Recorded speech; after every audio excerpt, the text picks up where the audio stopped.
Alright, here's the deal. You're being charged with murder. I never put my hands on him again. Almost every tragedy begins with an argument, but this one no one expected would end in tragedy. On the morning of July 4th in Dublin, Georgia, Daniel Rayburn was discovered unresponsive on his front porch with a critical injury to the back of his head.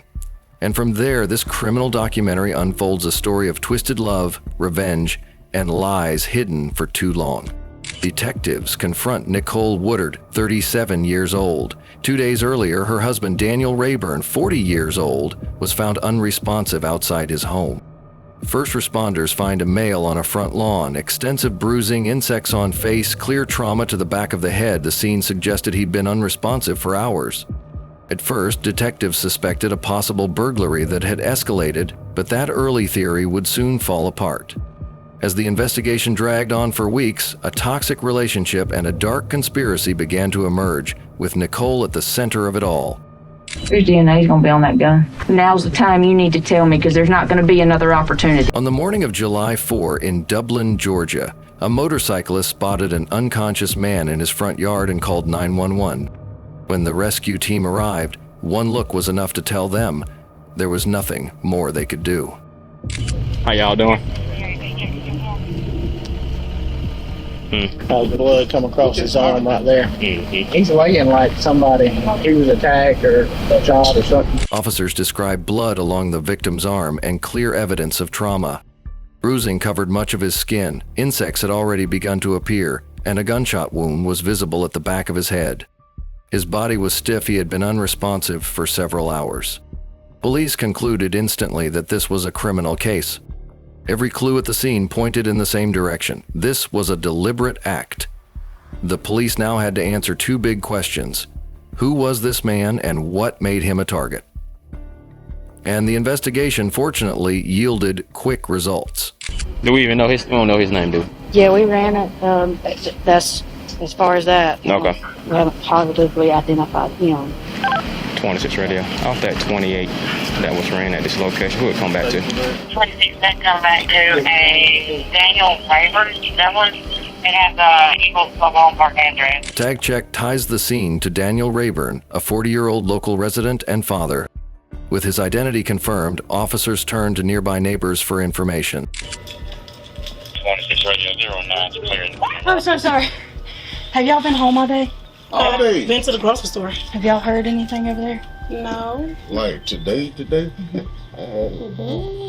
he live by himself or do you know? A lady lives there. Lady lives there. There's a man deceased in her yard. In He the what? yard? Yeah, he's dead right there. In her yard? Yeah.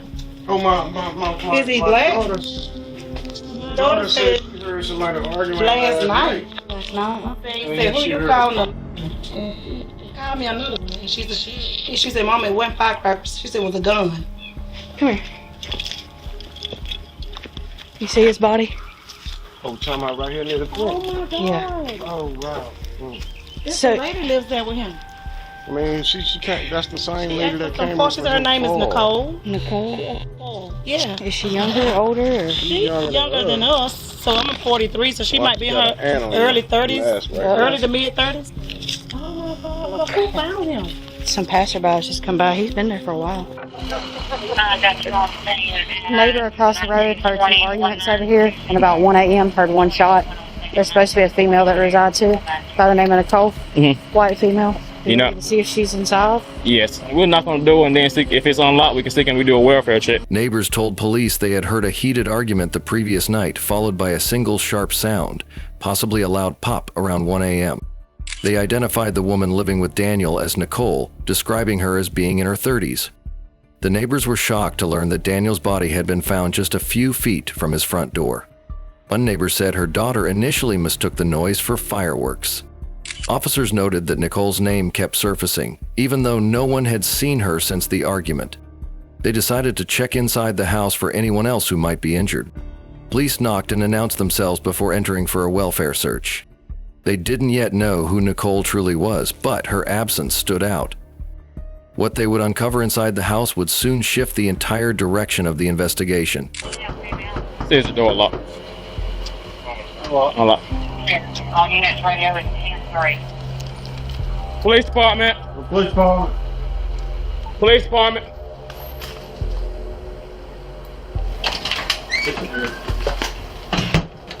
Alright, so female's gone. You got the female name? All we know is it's a white female by the name of Nicole. Yes. Right here. Suitcase right there. Nicole Woodard. Inside, there were no signs of a break-in or struggle, only a quiet, empty home. However, they discovered a crucial clue, a letter that revealed everything about Nicole. It contained the true identity of BrandiLee Nicole, who was married to Daniel. That discovery gave them their first solid lead. Not long after, a paramedic at the scene recalled transporting a woman named BrandiLee Nicole Woodard, 37 years old, from an Applebee's restaurant earlier that same day. What y'all know about it? I don't think the neighbors saying that they heard subjects arguing last night and a possible one gunshot. Hey, see with you or? Yeah, they said it's supposed to be a white female staying with them. First name by Nicole. We went in and cleared it. Nobody ain't in there, but it's a letter in there with her name on a piece of paper with Nicole Woodard on it. That name, we just picked up a person at Applebee's with the same name, 37 years old. Had a seizure, was throwing up. She had collapsed at work after a seizure and was taken to the ER. The timing was suspicious. Her medical episode had occurred just hours after Daniel's death. Detectives located Nicole at the hospital and asked about her husband. Because her condition was stable, she was soon transferred to the police station for questioning. Did he have any friends that came over to visit? Once in a blue moon, we'd go over and hang out with Tim and Sylvia, but we hadn't seen them in a couple of months. Other than that, you can't tell me anything else that you might know? Because he was out in the yard when he was found in the yard this afternoon before they called, about the time after they called you. He was found out in the yard. Nobody called me. I mean, how did they get in contact with you? The officer showed up at the hospital. What I'm saying, you got in contact with you at the hospital. Okay, so other than that, you hadn't seen him none before that? I hadn't seen him at all today. During the interview, she said she and Daniel had argued the night before while drinking, but claimed he was alive when she left. Her voice shook and her answers were inconsistent, giving detectives the impression that she might be holding something back. And you don't know anybody that might have been he'd had problems with or giving him problems, anything like that? No, how was he on the job? I mean, he had problems on the job, anything like that? That you know of? I mean, we don't know if anybody actually done anything to him or whether he might have just fell and passed out or whatever. That's why I asked you how much did he drink last night? I don't know. Well, you said you drank a bottle. I was drinking last night. What was he drinking? He was drinking beer, sir. Has he ever drunk alcohol to the point where he would fall out? Yes, I told you. But he hadn't drank like that since. I mean, he might drink 2 or 3. Well, if that's all, if that's it, is there anything that you can tell him? Nicole told investigators that Daniel had been drinking beer while she drank liquor. She denied seeing him again that day and claimed she had no idea what happened afterward. When officers pressed further, she grew defensive and vague. With no hard evidence yet, police released her temporarily while they continued their search for proof. Armed with a search warrant, detectives returned to Daniel's property. Go ahead and lock this door back. I know the pastor out there, Danny, he said he's been counseling them. I guess they've been. Oh, they've been having a problem, of course. He said that he told them a good thing. We do good. It looks like she cleared her stuff out. Yeah, that's why I ain't seen no female stuff in there. They got listed as leggings. Even none was in here. It's got listed as But either way, shorts and capris, he said that leggings, comfort fits, pants. Like I said, the place ain't tore, ain't no blood nowhere, except out there. They found the inside of the house undisturbed, but outside, something unusual caught their eye near the crime scene. Hey, cool. Does that fit the dread? Yeah, not early. Security James Summers about subject trying to find book security with bottles. Just a few feet from where Daniel's body had been discovered, officers spotted a single dreadlock lying on the ground. It didn't belong to Daniel or Nicole, suggesting another person had been present that night. As police processed the scene, Daniel's family arrived. Hello. How's it going? All right. Can I help y'all with something? Yeah, this is my son. Hey, Mr. Dan. How's it going? Go. You doing all right? Yeah, I remember you, but I can't remember your name right now. Matthew Allred. We had pacifier, see somebody laying down, and they called me out here, and that's when I seen him. Was he married or anything? He was living with a woman. What was that woman's name? Nicole Woodard. What to call Poison Beach. Excuse me. Relatives were devastated when told what had happened. They confirmed that Daniel and Nicole had been living together, but admitted their relationship had grown increasingly volatile. Suspicion alone wouldn't solve the case. If they wanted to know who really killed Daniel, they needed hard evidence, and they had to find it before the day was done. As night fell, the police began combing through the surveillance footage from the houses across the street. The video showed Nicole driving away from the house early that morning in her father's vehicle. When they checked her phone logs, they found a call made just before the estimated time of the shooting. With attention now firmly on Nicole, detectives began speaking with her friends and coworkers to piece together her behavior before and after the killing. That's when they first heard the name Misty Edge, someone who had seen Nicole only hours after Daniel's death. Detectives visited Misty Edge, Nicole's coworker and friend, after learning Nicole had appeared at her home shortly after Daniel's death. They ain't gonna bite, are they? No, they ain't gonna bite. bite. I told John and them to come around. Hang on just a second. How are you? I'm good. Misty said Nicole arrived around 5 a.m. carrying several bags and looking unsteady. She described her as trembling and confused, as if recovering from alcohol or stress.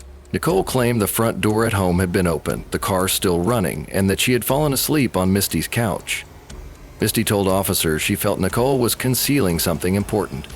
Her nervous behavior mirrored the same anxiety detectives had noticed earlier during the first interrogation. As the conversation continued, Misty revealed the most alarming detail yet. Let me ask you this, when did she tell you about Daniel? She told me that she had made a phone call. And what? Get rid of Daniel. And she also said she wants him dead, but then she don't want him dead. She walks in my front door and was like, Misty, hit me in my eye. I said, what? Hit me in my eye. I said, no, I'm not doing that. Because that's not me. I don't have nothing. I have no record. Like, I've been good my whole life. So no, that's not me. She said she needs an alibi. Nicole had allegedly mentioned making a phone call to have Daniel taken care of. She also asked Misty to hit her in the face to create a fake injury, what sounded like an attempt to stage an alibi. That testimony solidified detectives' suspicion that Nicole's earlier statements were false. They arranged a second interview with her, determined to confront the inconsistencies directly. The next day, investigators met Nicole again at her sister's house. They explained they now had new information and needed clarity about the phone calls she made that night. All right, here's the deal. You know why we're here? Yes, ma'am. Then, unfortunately, What are we here about? Daniel and him not being here anymore. And y'all suspect because of the fact that me and him have been fussing and fighting and stuff so much lately that I may have had something to do with it, and I swear I don't. I mean, I've told him at times, yeah, you're gonna keep on beat your ass or some shit like that, but I swear I've never put my hands on him. The furthest I've done is I pushed him backwards. I've never put my hands on him, and I never would. He's the one that beat the crap out of me back in November. I was in Wings. Before being accused of anything, Nicole quickly defended herself. She said arguments with Daniel had become frequent, but claimed she had never physically hurt him, insisting she was the one who had been attacked months earlier. Has anything been physical since then? No. I mean, we screamed and hollered at each other a little bit and sent some nasty messages back and forth. The thing with us, I mean, if we were not gurring at each other, there was something wrong. Nicole recounted that their fights often turned verbal, with both sending angry messages back and forth. She portrayed herself as a victim of repeated emotional and physical abuse, hoping investigators would see her side of the story. Detectives noticed how Nicole's narrative seemed carefully crafted to distance herself from blame. They reminded her that they already knew far more than she thought and urged her to be honest. Brady, how did he die? You just said we fussing and fighting. I don't know. But you just said just a second ago, you know, while we're here, you think we have Because- to do with it. I've been told 3 different things. I've been told he may have had a heart attack in the yard. I've been told he was beat up And I've been told that they don't know what the hell happened, just that he was found in the yard. Why do we know more? I don't. Listen to me. Listen to me. It's always better. And I know you talked to the detective the other day. It's true. But things have changed, and we know some stuff that you did. We need you to come forward and tell the truth. I've called and talked to people and stuff, and I've told them at times, I love him, I hate him, get me out of here, stuff like that, but I've never heard him. I swear, I would never put my hands on him. Listen I to love me. him. Look at me. Look at me. Like Sergeant Rose just told you, we know more. We want to hear your side. And I'm telling y'all, I didn't hurt him. I did not touch him. I did not go, hell, I did not. You know who did. And it's time for you to tell us who did this to him. Pressed by officers, Nicole claimed she didn't know what happened to Daniel. She said she had heard multiple versions, one about a possible heart attack, another about a beating, but denied knowing which was true. I suspect that my foster brother may have had or adopted brother may have had something to do with it, because I did call them and I did ask them for help to get me out of there. Why do you suspect that he had something to do with it? Because they've all said before, if he kept on hurting me, they were going to do something. And the last time that we had a fight, they come up, he bitched him out, and that was it. Brandi, we know that you have made a phone call to somebody. I called Tops, which is Hewlett Reed, and I asked him if he would come over and calm me down and stuff. And I called Andrew and Tom and told them to come over and find out what was going on. And Andrew and Tom said they couldn't get there anytime soon. Why were you wanting them to come over there? What were you wanting them to take care of? Not him, not like that. I swear, nothing like that. That's what you just said. I wanted them to calm him down. What is that? Not like that. We know you said. I didn't want them to hurt. No, I did not. All right, so what? I did not. Listen, there was camera footage across the street, so let's talk about it, okay? I never saw anything happen. I heard him out there fussing and stuff, and then they left. Listen to me. You know more about what happened. I have my suspicions, but I don't want to accuse anybody of anything. You know more about what happened. Now, you give us the runaround already. No. You have. And that points fingers at you. That raises red flags with you. As pressure mounted, Nicole's tone began to crack. She admitted she had called several people during the argument that night, including her foster brother, known as Thomas Harper, and others, to help calm things down. Her explanation didn't match the facts detectives already had. Detectives pushed further. Nicole eventually said she had also phoned Pops, Cecil Green, and two other men, Andrew Huber and Thomas Harper, asking them to come over. She insisted her intention was only for them to defuse the argument, not to harm Daniel. What did you see and what did you hear? I heard shouting, and I've heard all the fireworks and all that shit. That is all I've heard. What kind of shouting? You called something and ordered something on that phone. What did I order? Because I haven't ordered anything. Why do you think the guys would have come over there and done something? Because he was being an asshole to me again. I just told him, I said, y'all just get him to stop. Y'all, I can't take it anymore. Y'all come get me. Y'all just get me out of here. Don't you want justice for him? Yes, that's why I'm telling you. He was left laying in the yard. That's why I'm telling you. I'm giving you the names that I have. Do I need a lawyer? Officers challenged that story, pointing out there was camera footage and phone data showing activity around the time of the killing.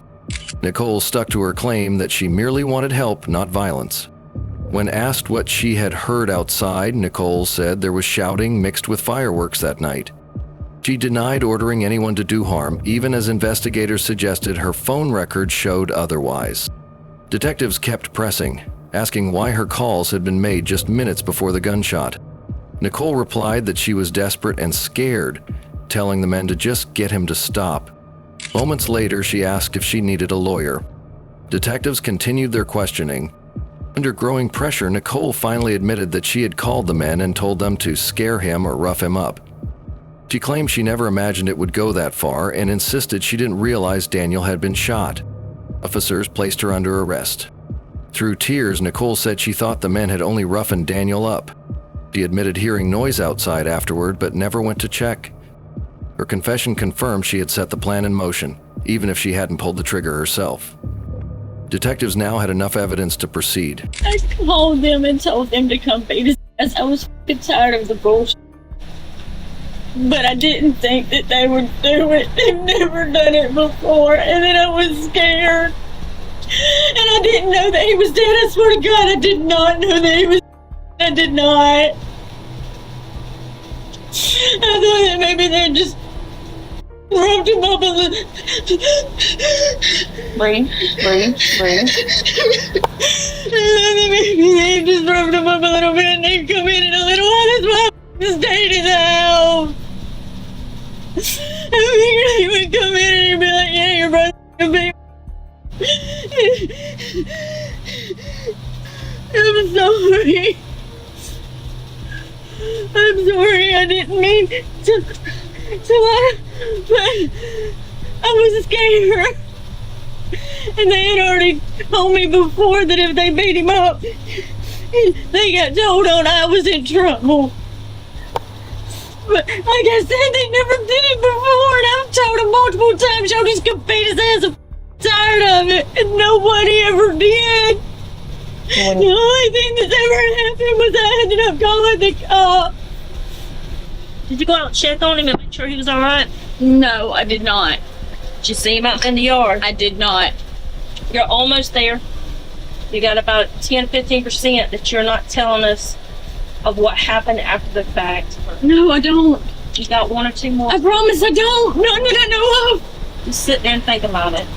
Nicole was transported to jail while investigators focused on tracking down Andrew Huber and Thomas Harper, the 2 men she had named. When police searched Huber's residence, they found a piece of clothing with visible bloodstains. Testing confirmed the biological traces belonged to Daniel Rayburn. Andrew Huber was arrested and charged in connection with Daniel's loss. During Thomas Harper's arrest, officers recovered a handgun and 4 spent shell casings matching the projectile connected to the case. The dreadlock found near the crime scene was tested and matched directly to Thomas. Neither man said Nicole was present during the attack, but investigators confirmed she had seen Daniel go outside and heard the gunfire. She never called 911, never checked on him, and later tried to shield both men from blame. Her friend's testimony, the phone records, and forensic links tied the entire plot together. In the end, Andrew Huber received life without parole for felony murder, while Nicole Woodard and Thomas Harper each pled guilty to accept responsibility, facing roughly 10 to 20 years in prison. 1 man has been lost, 3 people are in jail, all because of 1 night of rage. Criminal documentaries like this remind us that crime doesn't always start from strangers, but sometimes starts in our own homes. Thank you for watching until the end. Please like and subscribe to the channel so you don't miss the next real-life cases.